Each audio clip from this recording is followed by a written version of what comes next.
sejahtera, saling mendoakan di antara kita. Jawablah waalaikumsalam, jawablah waalaikumsalam. Assalamualaikum warahmatullahi wabarakatuh.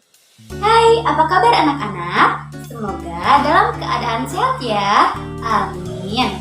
Hari ini kita akan belajar tema 8, subtema 1, pembelajaran 1, muatan pelajaran bahasa Indonesia. Berikut adalah kompetensi dasarnya.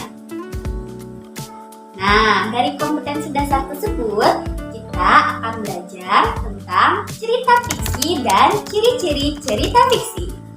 Sebelum belajar, mari kita membaca doa terlebih dahulu ya. Bismillahirrahmanirrahim.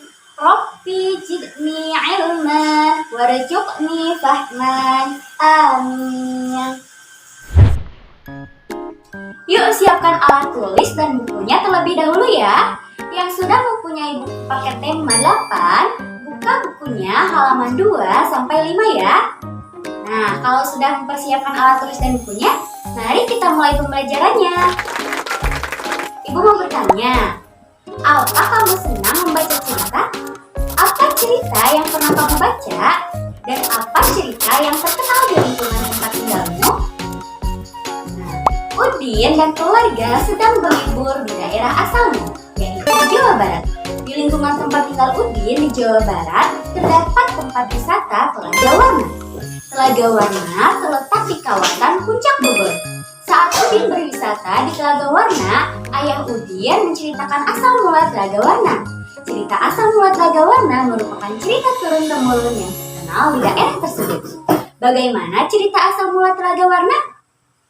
Berikut ini Ibu akan membacakan asal mula Telaga Warna. Asal mula Telaga Warna. Dahulu kala di Jawa Barat, ada raja dan permasyuri yang belum dikaruniai anak. Padahal mereka sudah bertahun-tahun menunggu. Akhirnya raja memutuskan untuk bertapa di hutan. Di hutan, raja terus berdoa kepada Yang Maha Kuasa. Raja meminta agar segera dikaruniai anak. Doa raja pun terkabul. Permasyuri melahirkan seorang bayi perempuan. Raja dan permasyuri sangat bahagia.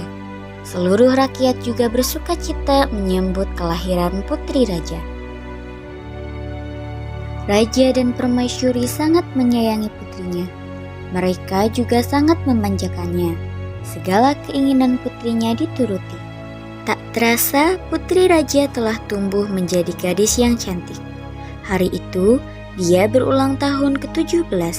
Raja mengadakan pesta besar-besaran. Semua rakyat diundang ke pesta. Raja dan permasyuri telah menyiapkan hadiah istimewa berupa kalung. Kalung terbuat dari untaian permata berwarna-warni. Saat pesta berlangsung, raja menyerahkan kalung itu. Kalung ini hadiah dari kami. Lihat, indah sekali bukan? Kau pasti menyukainya, kata raja. Raja bersiap mengalungkan kalung itu ke leher putrinya.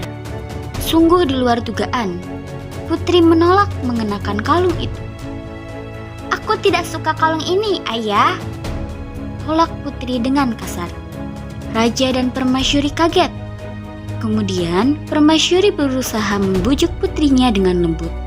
Permasyuri mendekat dan hendak memakaikan kalung itu ke leher putrinya. Aku tidak mau. Aku tidak suka kalung itu. Kalung itu jelek, teriak putri sambil menepis tangan permaisuri.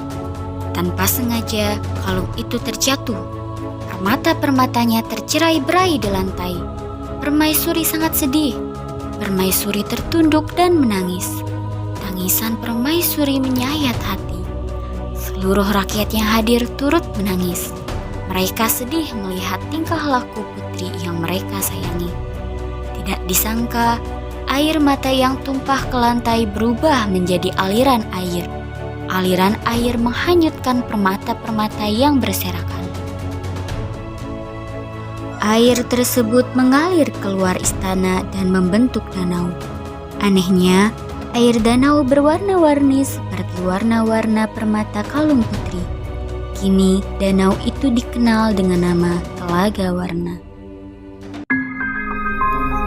Setelah membaca cerita Telaga Warna, jawablah pertanyaan-pertanyaan yang ada di halaman 4.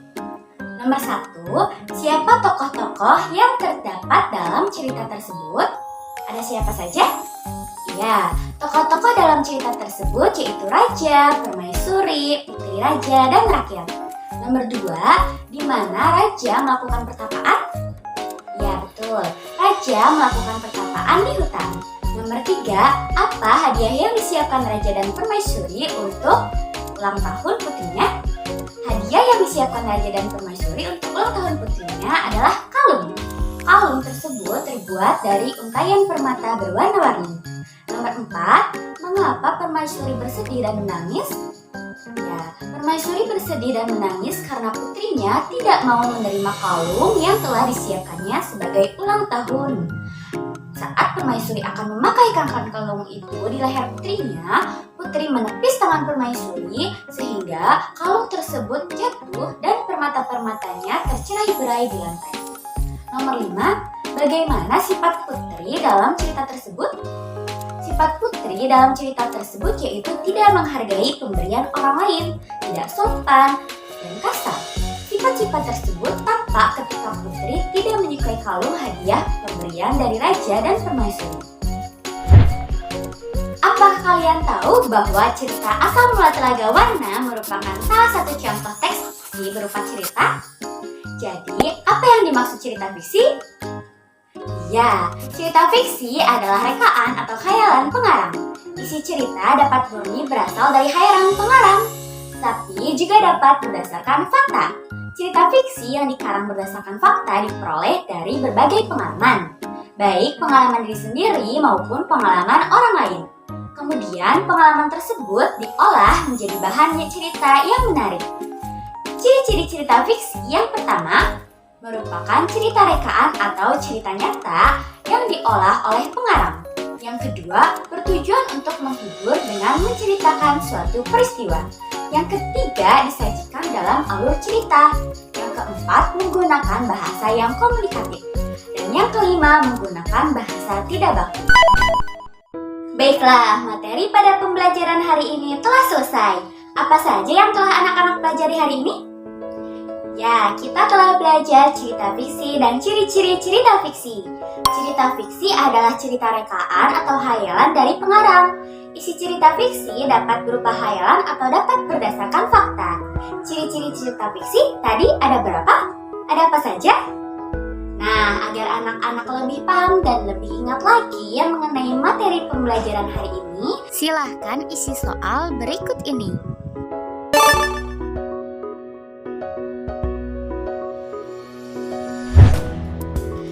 baiklah, terima kasih anak-anak ibu yang tercinta. Apakah ada pertanyaan? Kalau ada pertanyaan, silahkan tulis pertanyaannya di kolom komentar atau bisa bertanya melalui WA Group. Begitu ya. Kita tutup pembelajaran hari ini dengan mengucapkan hamdalah bersama-sama. Alhamdulillahirrabbilalamin. Terima kasih atas perhatiannya. Wassalamualaikum warahmatullahi wabarakatuh.